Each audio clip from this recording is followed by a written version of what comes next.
ओम गुरुर्ब्रह्मा गुरुर्विष्णु गुरुदेवो महेश्वरा गुरु साक्षात् परब्रह्म तस्मै श्री गुरुवे नमः।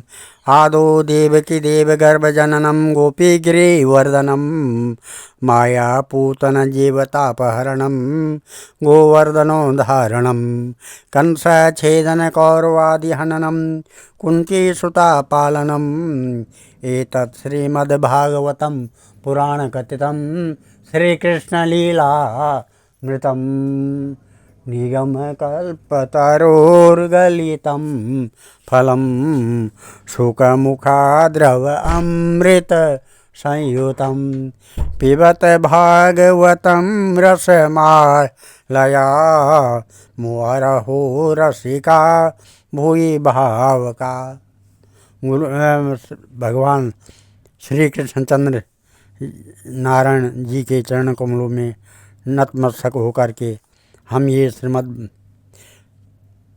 गुरु श्री व्यास जी, गुरु श्री सुखदेव जी, गुरु श्री शुद्ध जी, गुरु श्री नारद जी के चरण कमलों में नतमस्तक, गुरु श्री माधवाश्रम जी महाराज जी के चरण कमलों में नतमस्तक होकर के हम ये श्रीमद् भागवत महापुराण के 6वें स्कंद के 17वां अध्याय पढ़ने जा रहे हैं, जो जिसकी कथा आज का प्रसंग है। आज चित्रकेतु को पार्वती जी का शाप। ओम श्री शुकवाच यतश्चान्तर्यतो अनन्तस्य कृत्वा दिशे नमः विद्याधरश्चित्रकेतुश्चचार गगनेचर सलक्षं वर्षलक्षणम् अव्याहत बलेन्द्रियः स्तूयमानो महायोगी मुनिभिः सिद्धचारणे कुलाचाचलेन्द्राद्रोणेषु नानासङ्कल्पसिद्धिषु रेमे विद्याधरस्त्रीभिर्गापयन्त हरिम् ईश्वरम् एकदा स विपानेन विष्णुदत्तेन भास्वता गिरीशं ददृशे गच्छन् परितं सिद्धचारणे आलिङ्ग्याङ्गे अङ्गीकृतां देवीं भावनां मुनिसंसदि वाचा दिव्या शृण्वत्या जहासोचेस्तदन्तिके। श्री सुखदेव जी कहते हैं, है परीक्षित, विद्याधर चित्रकेतु जिस दिशा में भगवान संकर्षण अंतर्ध्यान हुए थे उसे नमस्कार करके आकाश मार्ग से स्वच्छंद विचरने लगे। महायोगी चित्रकेतु करोड़ों वर्षों तक सब प्रकार के संकल्पों को पूर्ण करने वाली सुमेरु पर्वत की घाटियों में विहार करते रहे। उनके शरीर का बल और इंद्रियों की शक्ति अक्षुण्ण रही। बड़े बड़े मुनि सिद्ध चारण उनकी स्तुति करते रहते। उनकी प्रेरणा से विद्याधरों की स्त्रियां उनके पास सर्वशक्तिमान भगवान के गुण और लीलाओं का गान करती रहती। एक दिन चित्रकेतु भगवान के दिए हुए तेजोमय विमान पर सवार होकर कहीं जा रहे थे। इसी समय उन्होंने देखा कि भगवान शंकर बड़े बड़े मुनियों की सभा में सिद्धचारणों के बीच बैठे हुए हैं और साथ ही भगवती पार्वती को अपनी गोद में बैठाकर एक हाथ से उन्हें आलिंगन किए हुए है। यह देखकर चित्रकेतु विमान पर चढ़े हुए ही उनके पास चले गए और भगवती पार्वती को सुनाकर जोर से हंसने और कहने लगे।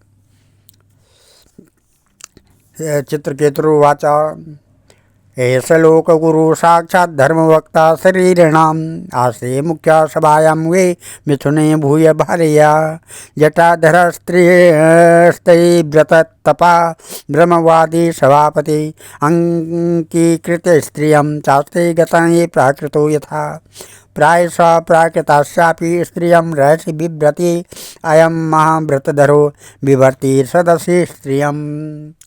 चित्रकेतु ने कहा, अहो ये सारे जगत के धर्म शिक्षक और गुरुदेव हैं। ये समस्त प्राणियों में श्रेष्ठ हैं। इनकी यह दशा है कि भरी सभा में अपनी पत्नी को शरीर में चिपका कर बैठे हुए हैं। जटाधारी बहुत बड़े तपस्वी एवं ब्रह्मवादियों के सभापति होकर भी साधारण पुरुष के समान निर्लज्जता से गोद में स्त्री लेकर बैठे हैं। प्रायः साधारण पुरुष भी एकांत में ही स्त्रियों के साथ उठते बैठते हैं, परंतु ये इतने बड़े व्रतधारी होकर भी उसे भरी सभा में लिए बैठे हैं। शुकोवाच भगवान्वानपि सहस्रश्रुता प्रहस्यागादधीर्निप तूष्णी बभूव सदसि सभ्यास तदनुव्रता इत्यतद्वीरविदुषी ब्रुवाणे बभूवशोभनम् रुषाः देवी धृष्टाय निर्जितात्माभिमानिने।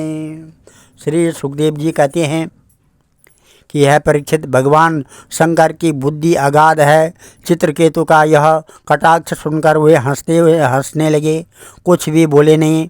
उस सभा में बैठे हुए उनके अनुयायी सदस्य भी चुप रहे। चित्रकेतु को भगवान शंकर का प्रभाव नहीं मालूम था, इसी से वे उनके लिए बहुत कुछ बुरा भला बक रहे थे। उन्हें इस बात का घमंड हो गया था कि मैं जितेंद्रिय हूँ। पार्वती जी ने उनकी यह धृष्टता देखकर क्रोध से कहा। पार्वती बोलिए। पार्वती वाच अहम किम अधुना लोके सा दंडधर प्रभु अस्माद्विदनां दुष्टानां निर्लज्जानां च विप्रकृत न वेद धर्मं किल पद्मयोनिं योनिर्न ब्रह्मपुत्र भृगुनारदाध्या न वे कुमारा कपिलो मनुष्य येनो निषेध्यन्त्यति वर्तिनं हरम् ऐषा मनुध्येय पदाब्जयुग्मं जगद्गुरुं मंगलमंगलं स्वयं यह छत्रबंधु परिभूय सूर्यन् प्रशासे दृष्टस्तदयं हि दंड्य नार्यम् अर्हति वैकुंठं पादमूलोपसर्पणं संभावितमतिस्तब्धा साधुभिः परिपासिताम् अतः पापीयसीं योनिम् आसुरीं यायि दुर्मते अथेय भूयो महतां च कर्ता पुत्र किल्बिषम्। पार्वती माता ने कहा, ओहो, हम जैसे दुष्ट और निर्लज्जों का दंड के बल पर शासन एवं तिरस्कार करने वाला प्रभु इस संसार में यही है क्या? जान पड़ता है कि ब्रह्मा जी, भृगु, नारद आदि, उनके पुत्र सनकादि, परम महर्षि कपिलदेव और मनु आदि बड़े बड़े महापुरुष धर्म का रहस्य नहीं जानते। तभी तो वे धर्म मर्यादा का उल्लंघन करने वाले भगवान शिव को इस काम से नहीं रोकते। ब्रह्मा आदि समस्त महापुरुष जिनके चरण कमलों का ध्यान करते रहते हैं, उन्हीं मंगलों को मंगल बनाने वाले साक्षात जगतगुरु भगवान का और उनके अनुयायी महात्माओं का इस अधम क्षत्रिय ने तिरस्कार किया है और शासन करने की चेष्टा की है। इसलिए यह ढीठ सर्वथा दंड का पात्र है। इसे अपने बड़प्पन का घमंड है। यह मूर्ख भगवान श्री हरि के उन चरण कमलों में रहने योग्य नहीं है जिनकी उपासना बड़े बड़े सत्पुरुष किया करते हैं। चित्रकेतु को संबोधन कर, अतः दुर्मते, तुम पापमय और असुर योनियों में जाओ। ऐसा होने से बेटा तुम फिर कभी किसी महापुरुष का अपराध नहीं कर सकोगे।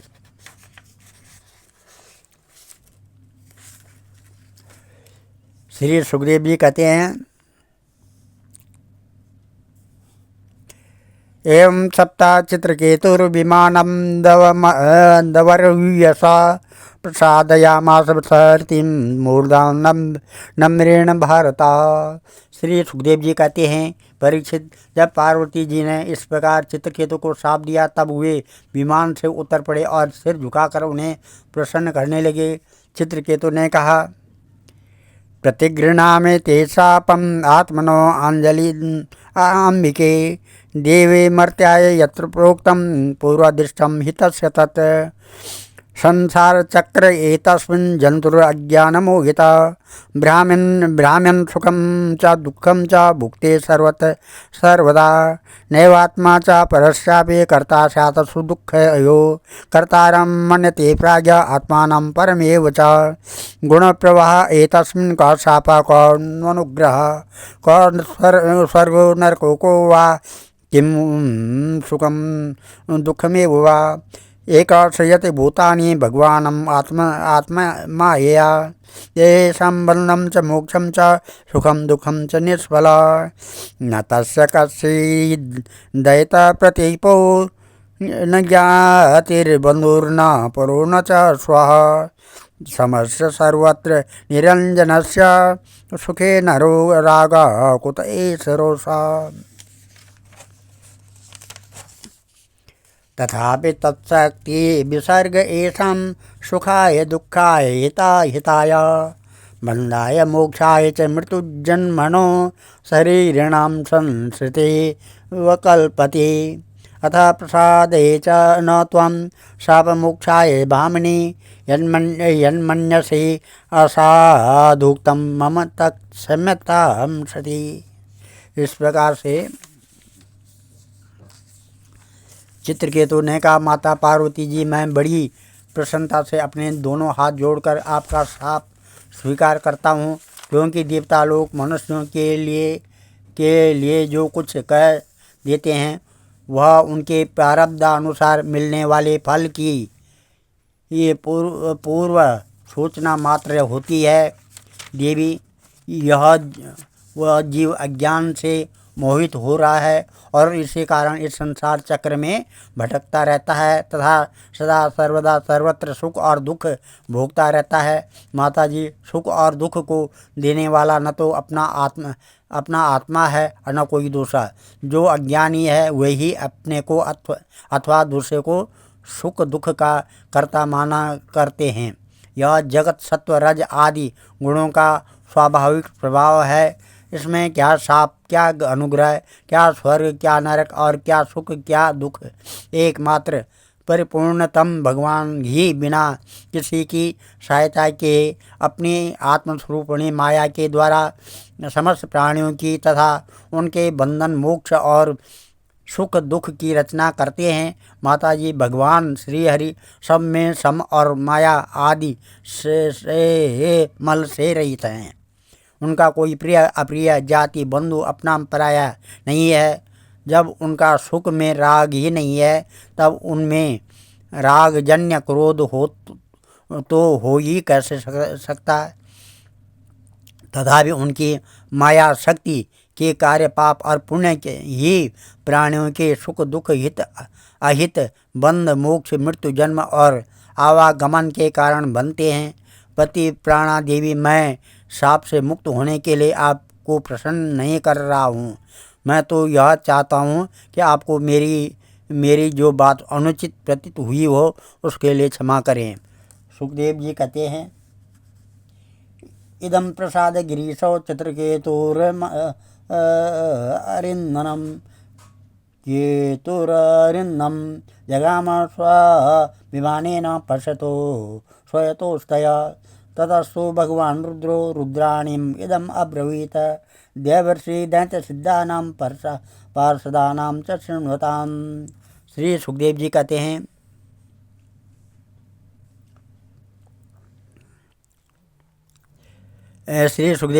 कि परीक्षित, विद्याधर चित्रकेतु भगवान शंकर और पार्वती जी को इस प्रकार प्रसन्न करके उनके सामने ही विमान पर सवार होकर वहाँ से चले गए। इससे उन लोगों को बड़ा विस्मय हुआ। तब भगवान शंकर ने देवता, ऋषि, दैत्य, सिद्ध और पार्षदों के सामने ही भगवती पार्वती जी से यह बात कही। भगवान शंकर ने कहा, श्री रुद्रवाच दृष्टवत्यास्य शृणोणि हरे अद्भुतकर्मणा महात्म्यं भृत्यभृत्यानां निःस्पृहाणां महात्मनां नारायण परा सर्वे न कुतश्चन बिभ्यति स्वर्गापवर्ग नरकेष्वपि तुल्यार्थदर्शने देहिनां देहसंयोगात् द्वन्द्वानिशललीलया सुखं दुःखं मृतिर्जन्मं शापो अनुग्रह एव च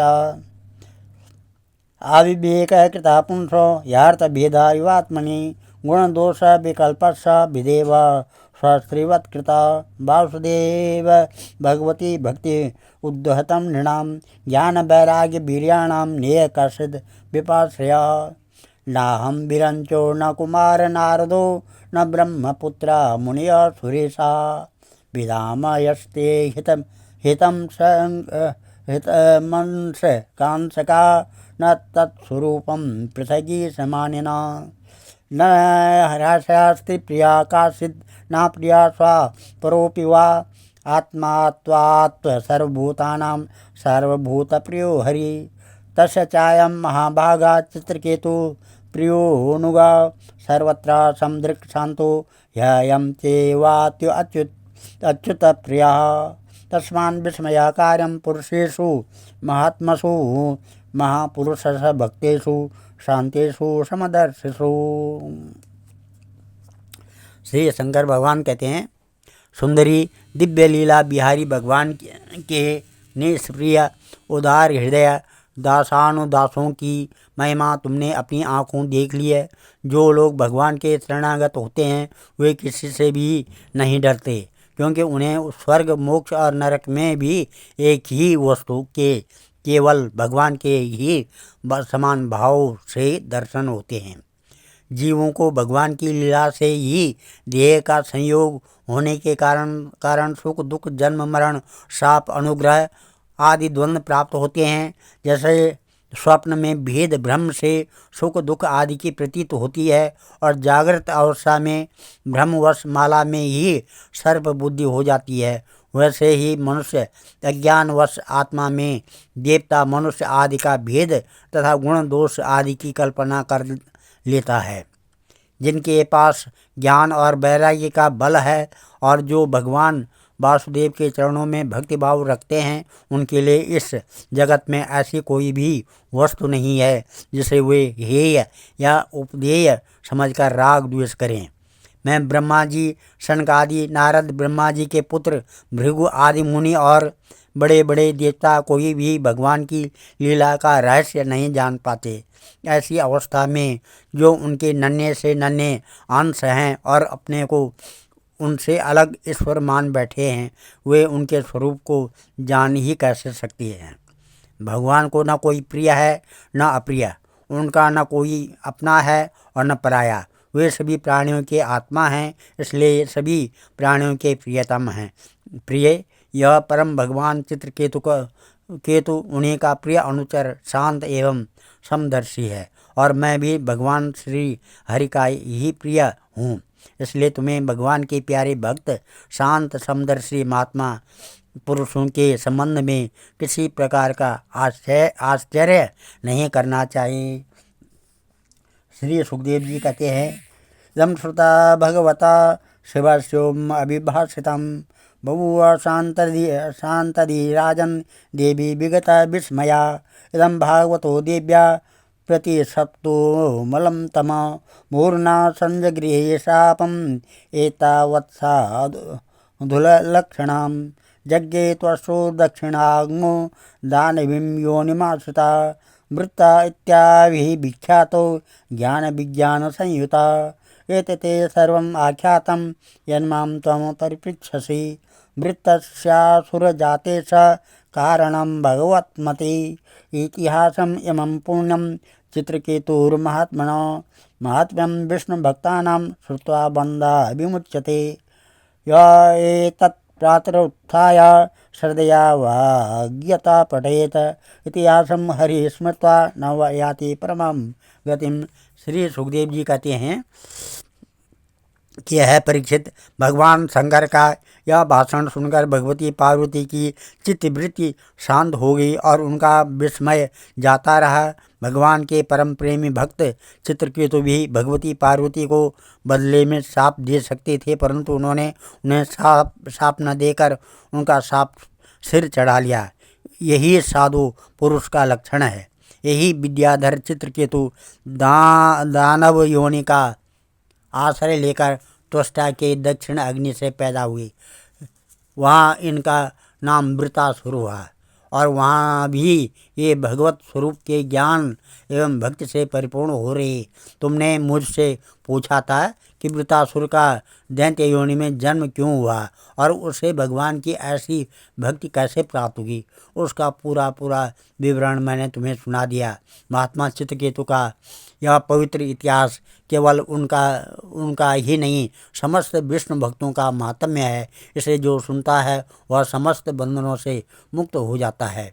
जो पुरुष प्रातःकाल उठकर मौन रहकर श्रद्धा के साथ भगवान का स्मरण करते हुए इस इतिहास का पाठ करता है, उसे परम गति की प्राप्ति होती है। ओम नमः। आज हम इस अध्याय को यहीं पर समाप्त करते हैं और कथा को यहाँ पर विराम देते हैं। कल का अध्याय है आदित्य और दिति की संतानों की तथा मरुदगण की उत्पत्ति का वर्णन। ये होगा। ओम नमः भजे ब्रजेकमण्डनं समस्तपापखण्डनं स्वभक्तचित्तरञ्जनं सदैव नन्दनन्दनं सुपुजिच्छगुच्छमस्तकं सुनादवेणुहस्तकम् अनङ्गरङ्गसागरं नमामि कृष्णनागरं मनोजगर्वमोचनं विशाललोललोचनं विधूतगोपशोचनं नमामि पद्मलोचनं करारविन्दभूधरं स्मृतावलोकसुन्दरं महेन्द्रमानधारणं नमामि कृष्णवारणं कदम्बसूर्णकुण्डलं सुचारुगण्डमण्डनं ब्रियाङ्गनयकवल्लभं नमामि कृष्णदुर्लभं यशोदया समोदया सगोपया सनन्दया युतं सुखैकदायकं नमामि गोपनायकं सदैव पादपङ्कजं मदीयमानसे निजं ददानमुत्तमालकं नमामि नन्दबालकं समस्तदोषशोषणं समस्तलोकपोषणं समस्तगोपमानसं नमामि नन्दलालसा भूभरावतारकं भवादिकर्णधारकं यशोमति किशोरकं नमामि चित्तचोरकं दृगन्तकान्तभङ्गिनं सदा सदालिसंज्ञिनः दिने दिने नवं नवं नमामि नन्दसम्भवम् गुणाकरं सुखाकरं कृपाकरं कृपापरं सुरदुषेनिकन्दनं नमामि गोपनन्दनं नवीनगोपनागरं नवीनकेलिलम्पटं नमामि मेघसुन्दरं तरित्प्रबालसत्पटं समस्तगोपनन्दनं इदम्बुजेकमोदनं नमामि कुञ्जमध्यगं प्रसन्नभानुशोभनं निकामकामदायकं दीर्घन्तचारुसायकं रसालवेणुगायकं नमामि कुञ्जनायकं विदग्ध गोपिका मनोज्ञतल्पसायिनं नमामि कुञ्जकानने प्रविद्यवन्यपाणियं किशोरिकान्तिरञ्जितं दीर्घजनं सुशोभितं गजेन्द्रमोक्षकारिणं नमामि श्रीविहारिणं यदा तदा यथा तथा तथैव कृष्णसत्कथा मया सदैव गीयतां तथा कृपा विधीयताम् प्रमाणिकाश्रिकाद्वयं जपत्यदित्यया पुमान् भवेत् नन्दनन्दने भवे भवेषु भक्तिमान् श्रीमद्शङ्कराचार्य नारायणाय नमो नमः। ओम ध्येयं सदा परिभवग्नमविष्यदोहं तीर्थात् पदं शिवविरञ्चनुतं शरण्यं भृत्यातेऽहं प्रणतपालभवाब्धिपोतं वन्दे महापुरुषते चरणारविन्दम्। हम सर्वे भवन्तु सुखिनः, सर्वे सन्तु निरामया, सर्वे भद्राणि पश्यन्तु, मा कश्चित् दुःखभाग् भवेत्। धन्यवाद।